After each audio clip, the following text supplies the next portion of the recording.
So Einstein kids வந்து பார்த்தீங்க அப்படின்னா, இவருக்கு வந்து ஒரு கெரியரை வந்து நாங்கள் கொடுத்த ஒரு மிகப்பெரிய ஆப்பர்ச்சுனிட்டி மாதிரி நாங்கள் நினைக்கிறோம். பிகாஸ் வந்து பார்த்தீங்கன்னா, ஐன்ஸ்டைன் கிட்ஸில் ஃப்ரம் டே ஒன் வந்து இவரோட லாட் ஆஃப் இம்ப்ரூவ்மெண்ட்ஸ் வந்து நாங்கள் பார்த்தோம். லேர்னிங் எபிலிட்டியாக இருக்கட்டும், எல்லாமே இருக்கட்டும், இவரோட ஆட்டிடியூடாக இருக்கட்டும், எல்லாமே வந்து நிறைய சேஞ்சஸ் ஆச்சு. தென் கரிக்குலம் இஸ் என்டையர்லி டிஃப்ரெண்ட்டாக இருந்துச்சு. That is activity based learning. So இந்த ஆக்டிவிட்டி பேஸ்டு லேர்னிங்கை வந்து பார்த்தீங்க அப்படின்னா, இவங்க வந்து படிக்கிறதுக்கு ரொம்ப இன்ட்ரெஸ்ட் காட்டுறாங்க. ஒரு ஹோம் ஒர்க் பண்ணுறதுக்கோ மற்ற இதுக்கோ எதுவுமே ஹெசிடேட் பண்ணலை. Then moreover the teachers and every one is more interactive with us. So everyday வந்து ஒரு கம்யூனிகேஷன்ஸ் வந்து எங்களுக்கும் ஸ்கூலுக்கு வந்து இருந்துக்கிட்டே இருக்குது. அவங்க ஈஸியாக வந்து அப்ரோச் பண்ண முடியுது.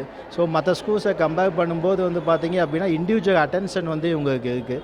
ஸோ இவர் வந்து பார்த்தீங்கன்னா, இப்போ யூகேஜி முடிச்சுட்டு ஃபஸ்ட் ஸ்டாண்டர்ட் போகாது. மோர் தென் 3 ஸ்கூல்ஸுக்கு வந்து இன்டர்வியூ அட்டன் பண்ணாங்க. எல்லாத்தையுமே வந்து இவருக்கு செலக்ட் ஆனாங்க. செலக்ட் ஆனதுக்கு காரணம் அந்த ஐன்ஸ்டைன் கிட்ஸ் தான். ஸோ ஐன்ஸ்டைன் கிட்ஸ் வந்து பார்த்தீங்கன்னா, அப் டு 10th ஸ்டாண்டர்ட் வரைக்கும் இருந்துச்சுன்னா நாங்கள் இங்கேயே கன்டினியூ பண்ணியிருப்போம். பட் அன்ஃபார்ச்சுனேட்லி அவர் யூகேஜி வரைக்கும் தான் இருக்குது.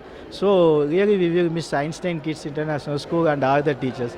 Thank you for this opportunity. Thank you.